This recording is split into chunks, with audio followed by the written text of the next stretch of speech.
Hey everyone, welcome to Non-Casual Poly. I'm Daru. Today I want to talk about how frustrating it can be to try and signal who you are to the world and have that signal be misinterpreted. Already screwed up the word. Misinterpreted. And how easily this happens when you're trying to, find relationships. That can be incredibly frustrating.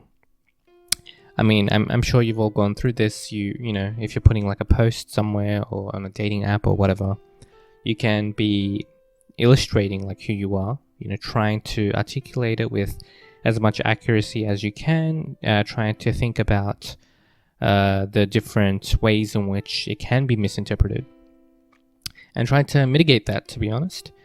And then, regardless of all those efforts and all that time that you put into crafting like something solid, and really making it clear, like sometimes even illustrating that something might be like a non-negotiable, like something just very representative of what you want, and you make it as clear as you can, and still, someone that might be completely polar opposite to what you wrote pops up like in your chats or something like that, and you just sit there wondering like, why is this person talking to me?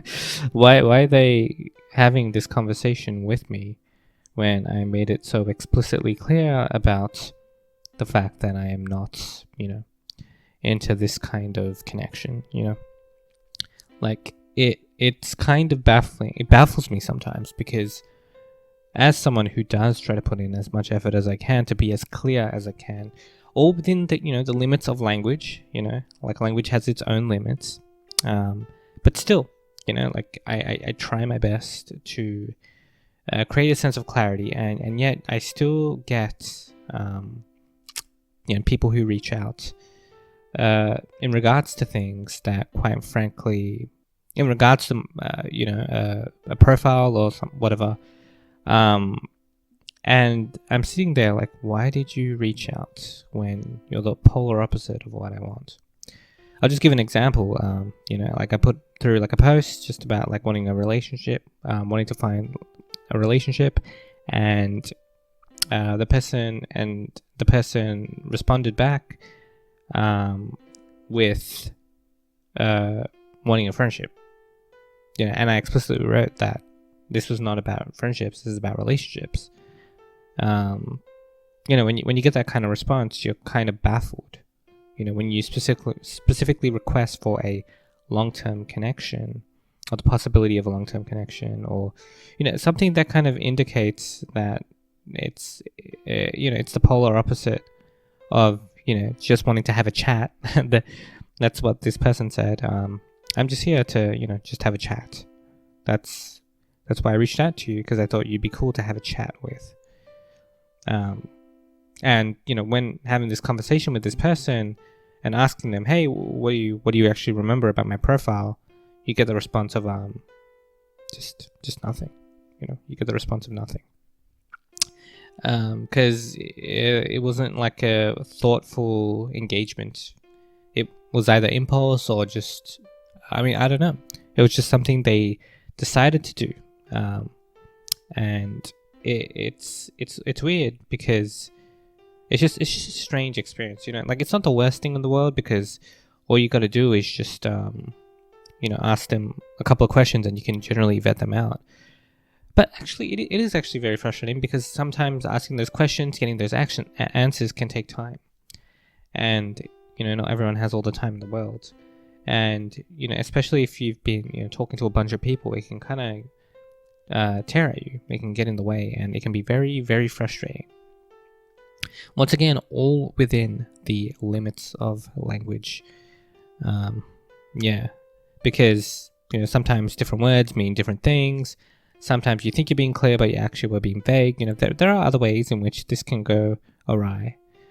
But man, when you say something's like a non-negotiable, and when you like really illustrate like what you want in the best way possible, and you even like went out of your way to learn the language of like the the thing that you're posting on.